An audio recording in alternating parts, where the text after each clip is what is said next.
Alright, what's up guys? King AJ here. It's been a while. I haven't done you know, an updated version of my settings video in a while. There has been some things that have changed since the last time I've done this, and I've got a couple comments on my videos, asking, what settings I use and everything, and I figured, let me just make an updated settings video so that way they're, all up to date and accurate. Accurate, is that English? Yeah, accurate. So yeah, we're just gonna jump right in.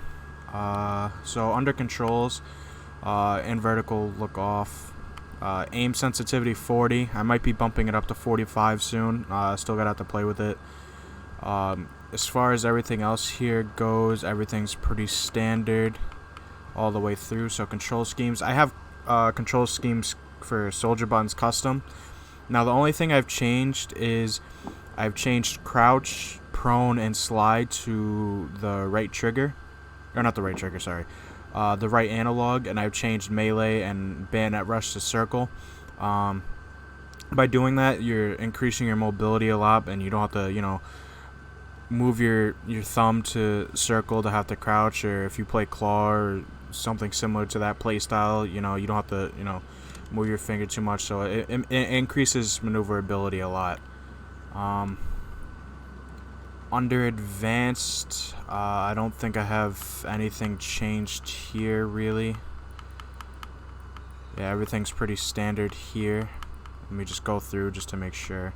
Yeah, everything's pretty standard here, so let's go to controller tuning. I have vibration off. I was kind of hard about this early on myself because I thought vibration, for me personally, kind of helped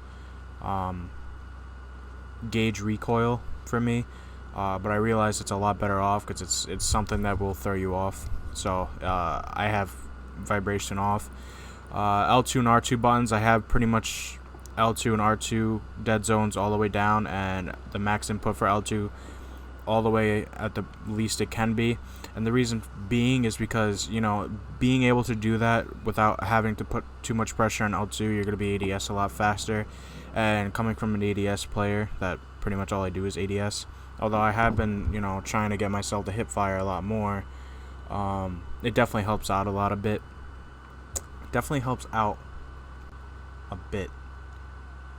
Okay, I think that was English. I'm sorry. R2 I turned down a little bit. I used to have that on max, but I turned that down a little bit to 70. And that rounds off controls. Let's go to gameplay. So the HUD's on. Kill log I have on. I show all because I do like to know. I know some people have it to like set to only nearby, so they know what's happening around them. I like to know what's happening in the game, so like, I like to know how other people are doing, and if I see them in the chat a lot, then I know, maybe that's something I need to focus on or look out for. And for kill log weapon, I like to have the name and the icon on because I know, me personally too, I like to see both. And I feel like when people, watch my videos or watch my streams, I feel like they also want to know. So I have that on. As far as everything else, this is pretty standard. Crosshair, color, and hit indicator is all personal preference. For crosshair color, I'm at orange right now. It picks up the most for me in my eyes. I do have the the reflex night arc sight glow down because it did kind of obstruct my aim. Again, sight color, for those sights, it's all personal preference. This is like, this color right here, it's not necessarily black, it's like a dark gray, and I really like it. But I feel like, it might be hard for some because it is kind of a hard color to see. But for me personally, I like it a lot. The same thing with the hit indicators and stuff, all personal preference, but for, body hit, I have it set as a yellow. Headshot I have as a teal, and kill color I have as red. Armor hit indicator I have as a green. So that's like, if you hit a tank or you blow up a respawn beacon, stuff like that. I think I've increased my minimap size to 120%. And on-foot zoom radius is at 65. On-foot zoom radius allows you to see, where buildings end and, you know, pathways more visually. So that way, say someone's pinged on the map, you know pretty much exactly where they are. You're like, oh, they're in this alleyway. Oh, they're in this corner of this building. And it gives you a better idea. I think that's one of the most how do I put this? Overlooked setting, I think, because that definitely helps out a lot, for sure. But other than that, everything else is pretty standard. Let's go to advanced. Camera shake is as minimal as possible because it does affect you a lot. This is all standard. I haven't really played around with this, although I would like to take leaning off, because leaning, when I want to lean, it doesn't work, but when I don't want to lean, it ends up screwing me. So I still have to play around with that. My aim assist is on 60 right now. I hate that this is in the game. I really do. But I haven't played with it at all, so I've just left it at 100. For vehicles, I would leave it at 100, but for this, for aiming per se, I couldn't tell you what the best setting is because like I said, I haven't played with it. I noticed an instance the other day. It's the first time I really noticed it. I was a little off on my aim. I was aiming, you know, up and to the right above an enemy soldier's shoulder. God, I gotta learn how to speak English. Sorry, guys. And for the snap aim assist, technically, if it was gonna work, it would have gone to the head, but it actually went to the mid torso. And if I remember correctly, I ended up losing that gunfight because of that. It's something I don't want in the game. It's something that majority of the players don't want in the game. And DICE said they weren't going to bring it back, but unfortunately here it is. But other than that, everything else is standard. Move on to audio. Everything's standard here, except the sound preset, which I'll get to in a second.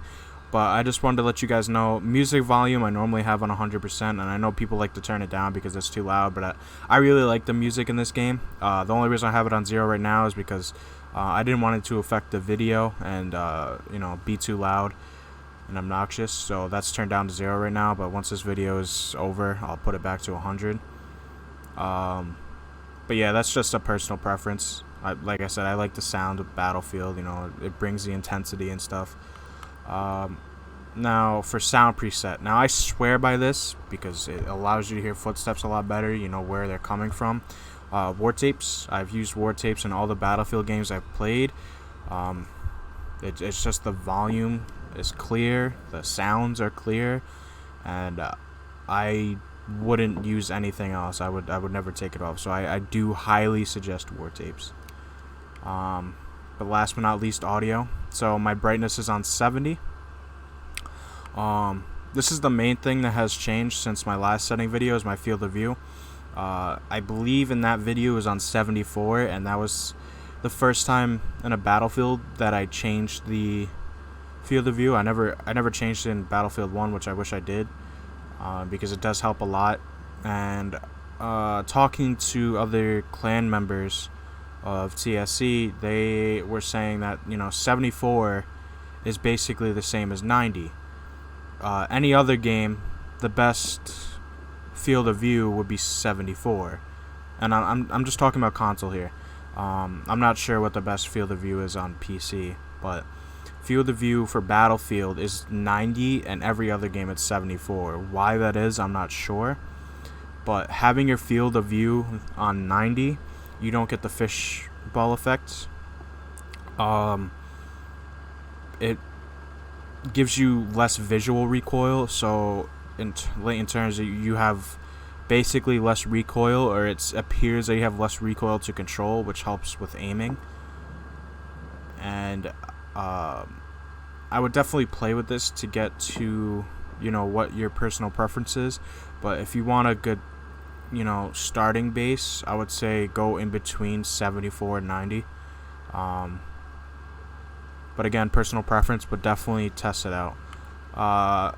Vehicle point of view, you definitely want that all the way up so you can see all your surroundings. I don't use vehicles much, but when I do, it's definitely helpful.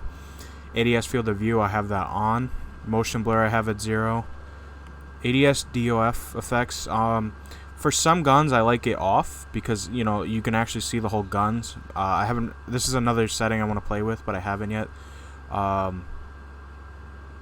It makes the rear sights of your gun more visual. So say if you're using iron sights, rather than just focusing when you're ADSing, just focusing on that front sight, it focuses on the rear as well if you have it off. I did test it on one gun and I didn't like the way it looked, so because of that I kept it on for the time being, but it's definitely something I want to test. But as far as it goes, chromatic aberration, film grain, vignette, if I'm pronouncing that right, and lens distortion are all off.